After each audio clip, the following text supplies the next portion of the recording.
Hi guys, welcome back and Merry Christmas. I hope you had an amazing one if you do celebrate. So today I'm doing my annual luxury roundup. So I'm covering what I consider to be my absolute favourite luxury items of 2024, as well as those luxury buys which disappointed me just a little bit. So I hope you guys enjoy this and let's get started. So first up is my Louis Vuitton Capucine bag, and I think there was a solid period of about 6 months where this made every single favourites video and a hits and misses video in the hits category. And it's kind of maintained that position for me. Like, I absolutely love it. As soon as I got it, it became one of my favourite bags, and the love just has not faded over time. It's just so gorgeous. And what I love about it is I feel like it's as functional as it is good looking, which is why I just continue to reach for it. Like, I love the way it looks. I love to wear it. I find it very comfortable to carry, but it's also super functional as well. Like, I don't really have to worry about it too much. And that was probably my biggest concern, like the wear and tear. I'd seen a lot of pre-loved bags which just had kind of bad structure and was looking a little bit sloppy, whereas this has just done so incredibly well. I did get mine pre-loved. I paid a pretty good price for it, I think, but it definitely wasn't perfect in terms of the leather and the structure.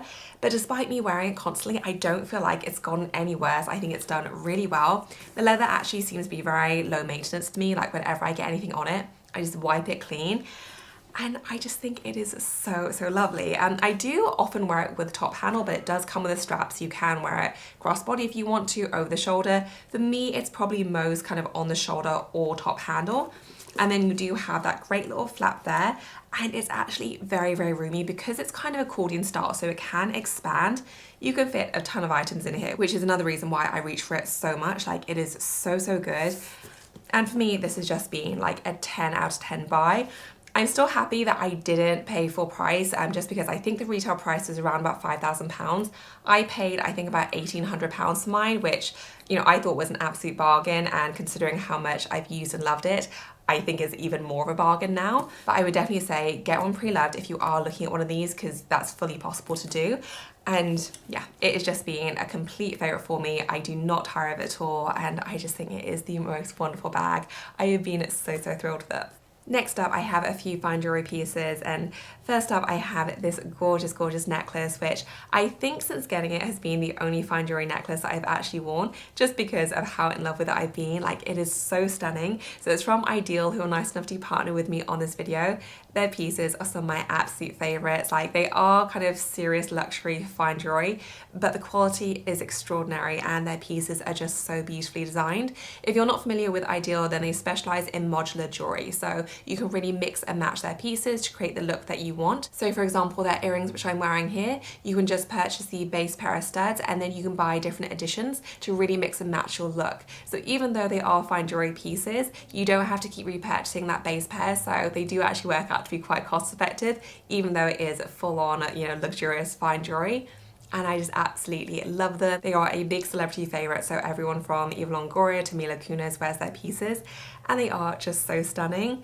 This necklace is just the prettiest thing I think I've ever seen. It's just absolutely gorgeous. So I actually have two pendants here, so you buy these separately. I do actually wear these separately as well because they are just gorgeous by themselves, but I also really love the combination together. So the first pendant is called the Lola, and it's a beautiful emerald cut diamond. The sparkle on this is on another level. Like, it is so sparkly and lovely, and it has that gold casing all the way around. Really subtle, so you know, it's not chunky at all. I'm not really one for having really chunky fine jewelry. You know, I like my pieces to be very dainty, and it is just so lovely. And the other pendant I have is called the Rio, and this is a really pretty classic round solitaire diamond, again with that beautiful thin gold casing.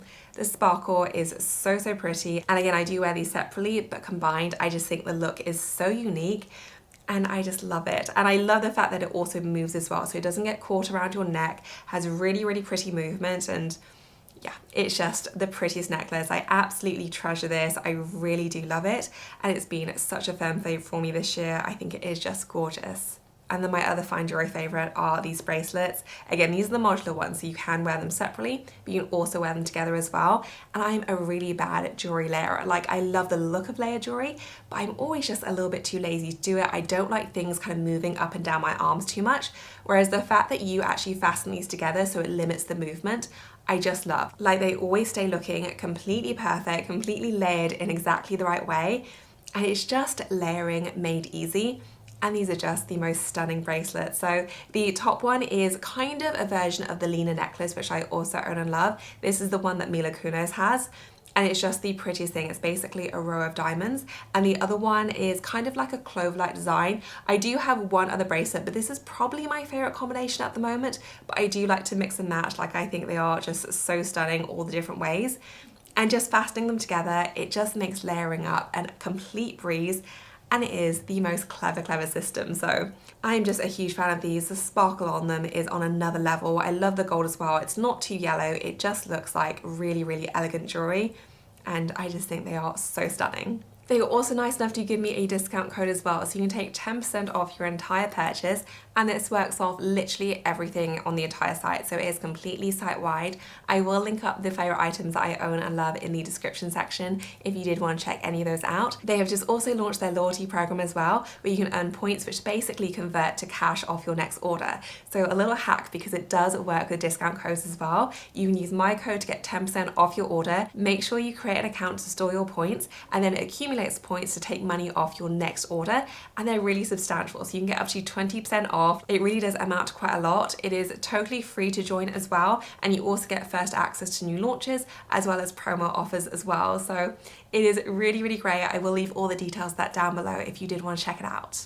Next up is my Miu Miu Wonder bag, and this has just been so great. I've enjoyed using it so much, and I'd say this is probably kind of on the trendier side of what I would usually go for. So I was a little bit apprehensive as to whether I would just tire of it a little bit quickly, but I really haven't. And again, I think that kind of comes down to just what a pleasure it is to use. Like, the leather is so soft, and actually as you wear it more, it gets softer without losing its structure. So you don't get any negatives of the softness of the leather, but you just get a lot of positives in terms of it just feeling amazing on your hands. Like, the leather on the underside, it just feels so buttery soft. It is smooth versus the top, which is that textured one, but it just feels incredible against your skin, and it really is just an absolute joy to use.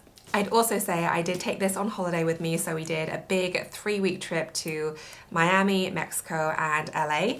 And for me, kind of travel is always the ultimate test for a bag, because it really separates those bags which you have to kind of baby and really look out for, with the bags which will just withstand anything you throw at it. You know, that's one of the reasons why I love my Chloe Woody tote so much. It just does so well with travel. I have another bag in my kind of Mrs. category which didn't do so well with travel.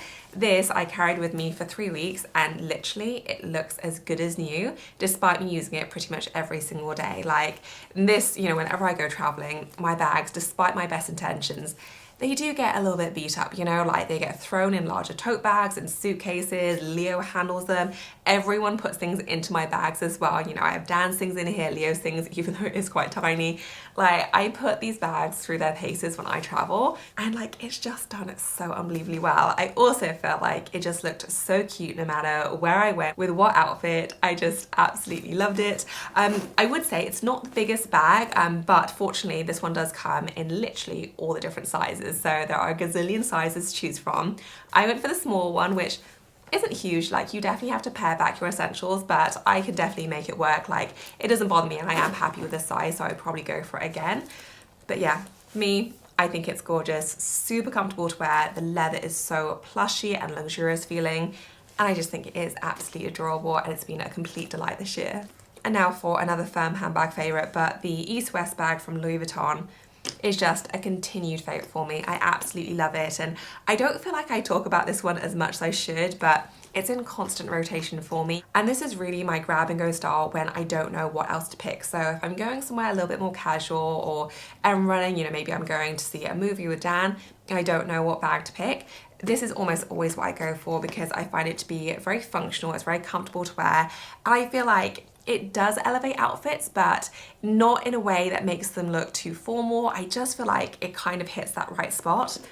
and I think it is absolutely adorable. Like, I love the functionality, really easy to open. You just kind of squeeze little fastenings right there. You can fit an okay amount, like it's definitely a mini bag, but because it is that wonderful accordion style again, there's a lot of flexibility there. So you can fit in all your essentials. I never have trouble fitting in what I need to. It closes pretty easily as well. You have a really handy pocket right there on the back. And I just think it's kind of ideal. And this one does come with that chunky chain, which I have literally never used. I solely use it with the longer straps. I mostly just wear it crossbody or just on the shoulder. But you do have that handy top handle if you wanted to carry it like that too. Obviously it is worn unbelievably well because it is that wonderful coated canvas. And yeah, I just love this, which considering how much I wanted to get along with the original Pochette Métis and I just couldn't, this has been like everything I wanted in terms of a slightly more revised version. And I think it's wonderful, so would highly recommend. Pricey, but for me it's been worth the money. I just absolutely adore it. Next up are a pair of flats, and these are my Gianvito Rossi flats. I have spoken many times before about how much I love their heels. I'm just the biggest fan of them, and unlike a lot of designer shoes, I actually do think that they're worth the money, just in terms of how comfortable they are, how well made they are, and also how well they wear as well. This is the first year that I've ever tried their flats, and I'm just the biggest fan. So I actually have two pairs now. That's how much I love them. I have the nude pair, and then I also have this black pair as well. They are pretty much completely flat. They have just like a very tiny heel, but I just think they are so gorgeous, and they are the flat version of the heels that I love so much. They are a pointed toe and suede all over, but they are just so elegant. They go with everything, and I feel like in previous years this is the kind of thing that I might not have been happy to spend this much money on. They were really expensive. I think they were $600 each, but I've just gotten so much wear and use out of them. And even though, you know, it isn't a huge statement making item, you know, there definitely aren't logos all over them or anything like that, even though they kind of just blend into outfits, because I find them so useful, I think they've been more than worth the money, and I've just been so happy with them. It is more of a structured flat, and to be honest, these ones and my Vivaya flats are now pretty much the only flats that I wear. The Vivaya ones are definitely more comfortable, they're definitely softer and just better suited for walking, but if I know I'm not going to have to walk, you know, absolutely miles, and I want something just a little bit more structured, this is what I go for, and I just think they look so chic and elegant, and I've just been completely delighted with these. They've been the best buy. And now for my very last handbag favourite, but it is my Totem T-Lock bag. I have loved this thing so much so that I just recently got a second one in the dark brown, which I've also been loving, but I think it's wonderful. I feel like it just does not get enough hype and general praise. I think it is so gorgeous, and for me it's just priced so well. You know, when you feel it, it feels like a supremely luxurious bag. Like, it's got a nice amount of weight to it. The leather is gorgeous. Like, it's a beautiful pebbled style, so easy to care for and maintain. The stitching is beautiful, the hardware is very shiny, very functional, and just the little details on it, like the feet on the bottom, it just feels like a very well thought out bag which has been beautifully executed. It does not feel cheap in any way. Like, it feels like some of my much more expensive luxury styles. And it was under £1,000, which now unfortunately is becoming an increasing rarity in the luxury world. But I just think it is so gorgeous. So it just opens like so, and it is technically billed as a clutch. You can wear it as a clutch, but it does come with a strap as well. So you can wear it crossbody, you can also just wear it on the shoulder. And it fits an absolute ton. Like, you can fit in a water bottle in here, a small umbrella, like so many different items. You are not going to be short of room in terms of the capacity. They very cleverly made it completely bare on the inside as well. So no dividers limiting what you can fit inside, which I love. You have that one pocket at the back and that's it. Very minimal, very lightweight, even though it does still feel like a very nice quality leather. And I just think that they nailed it with this design. I would actually love to see them come out with a slightly more formal version of this, maybe with like a gold or silver chain. I think that would look fantastic. But I think this is so gorgeous. I've been very happy with mine. It's just been such a fantastic addition to my collection. And now for my misses, and first up is my Gucci Horsebit, and it pains me to put this in this category because I still absolutely love this bag, but this is the bag which I mentioned before about traveling, and I did take this on holiday with me and it didn't do all that well. Unfortunately, it only got a tiny bit kind of, I guess, compressed. Crushed is too dramatic a word, but there was something that got put on top of it, and I thought it'd be absolutely fine, and because it wasn't particularly heavy and this is a very structured bag, but not so much. So it did get quite a bit of denting on the base there, I've spent the last 6 months trying to pad this out, so to be fair, it's recovered pretty well considering how bad the damage was when I first saw it, but you can definitely see the denting in the leather in certain lights. I will try and show it, but it is kind of rectified, but I haven't really been able to use it that much for the last 6 months because I've been trying so diligently to pad it out. Like, I've literally checked on it every couple of weeks and kind of adjusted the padding and all that jazz. So whilst beautiful, it has definitely made me a little bit wary of taking this traveling or really anywhere where it might kind of get dented. It just made me a little bit nervous to use this style, especially because it was not cheap. You know, this was over £2,000, I think, and even though, you know, I love the style, the horse bit is just so gorgeous. Like, yeah, the structure has definitely made me a little bit nervous, especially considering I have taken my dialysis with me traveling as well. That has done beautifully, but I guess it is a hardier bag than this one. And yeah, it's just made me very nervous in general. So even though I love it, it is definitely a more delicate bag than I was expecting. And lesson learned, just don't take this traveling. So I do still love the style, but definitely with an asterisk.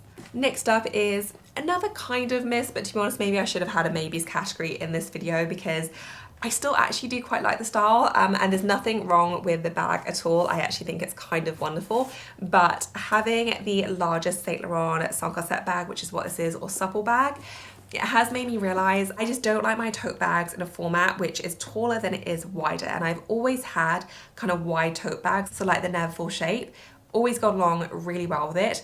This is my first one, which is this kind of taller style, and I like it, but it is a little bit of a black hole, and it's kind of bothered me a little bit more as I've worn it and used it, and I still do have this in my rotation. It's still actually full of stuff, but if I know I'm gonna have a really busy day and I know I have Leo with me, I'm almost always gonna pick my Neverfull or something like that, simply because the opening is so much wider, so it just makes it easier to see all your belongings from the get-go. Whereas this, I definitely have to root through. And I think this is probably worse because I got it in the black, but it is a little bit of a black hole and I'm constantly trying to rubbage, and it's just not completely suited and ideal for life with a toddler. So even though I really like it, and I think if I was working in an office environment, this would be completely perfect. For my current life, like, it's just not exactly suited, so definitely a case of a poor lifestyle fit rather than a bad bag. But yeah, it has definitely made me realize that wider totes are the way to go for me, and that taller tote styles aren't necessarily a good fit for me right now. And then one style which I don't actually have here with me because I did sell it, but it is this Celine Triomphe bag, and this was one that I was so sure was going to be a huge hit for me just because I love the look of it so much. But I did not get along with this, and I tried both sizes when I was going to buy it, so I ended up with a teen size. I did buy the larger size to kind of compare to. The larger size just felt too boxy on me. Like, it made me feel like I was carrying a school bag and like not in a good way. So I ended up going for the teen size, but I still just found it kind of awkward for me to style. And it's the weirdest thing because I've seen it since selling it on other people, and I still love it. And I think it does maybe just come down to your personal style, because when I see other people wear it, I'm like, oh my goodness, like, it looks so good on you. It makes me want to reconsider the bag. But for me, I just found it a little bit too boxy. The leather was shiny, which was nice, but I don't know, just like the shininess of the leather and the boxiness of the style just gave me schoolgirl vibes. And whenever I tried to style it, I just felt like it didn't go with my look as well as other bags that I own. So after trying for a few months, I ended up selling it because it was simply too expensive just to have it sitting in my closet. So yeah, it was just not a style that worked for me, and I wish I could pinpoint more of a reason why other than I just found it impossible to style. But I think it's just one of those bags which look really, really good on some people, but simply didn't work on me. And then last but not least, it is my Louis Vuitton On The Go bag, and I kind of feel like this was maybe an obvious one coming. It wasn't obvious to me at the time, but reflecting back, yeah, I should have probably known that this maybe wouldn't have worked out. This was a bag that I bought because it has been a long time bag regret of mine that I missed out on the original Louis Vuitton watercolor Speedy. It's like an iconic bag. I still think it's so beautiful. They go for a fortune, pre-loved. It's just one of those bags that kind of got away. I saw this, and this was basically their kind of new version, and I was like, oh my goodness, now is my chance to get this bag. So I got it, and I do think it is so unbelievably cute. Like, it has this gorgeous watercolor design all over, kind of a little bit tropical, so you have like oranges and pinks, like really, really pretty. It is a small design, so this is the On The Go BB bag, and it definitely is tiny. It fits my phone, but only barely, so it is for sure a tiny bag, but to be honest, it's not necessarily the capacity that bugs me, but honestly, it just feels a little bit young for how I dress right now. So I'm not even saying that the style wouldn't work for me in a different color, but because it is kind of like a tutti frutti color combination, it just feels very girly and very cute because it is in this petite size, and I just don't really dress like super girly anymore. You know, I've definitely gotten more into my tailoring over the past year, and when I've gone to reach for it, like, it just doesn't feel like it completely fits in with what I'm wearing. Even in summer, like, I do still wear a lot of pretty simple summer dresses, but again, it just didn't really feel like the right addition to my outfit, and every time I went to reach for it, I just ended up going for something else. So even though I objectively think this is a gorgeous bag, I don't feel like present me really thought about how my style has evolved versus, you know, the Amie from 15 years ago or however long it was that really wanted a watercolor bag. So yeah, I love it. I think it is a gorgeous bag, but it's just not a style that I reach for. You know, I mostly go for my much more pared back neutral colors.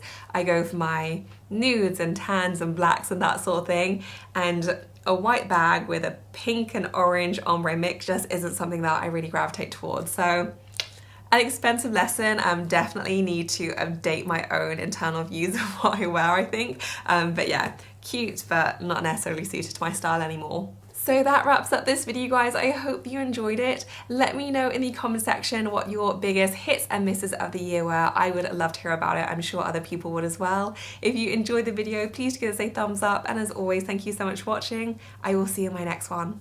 Bye, guys.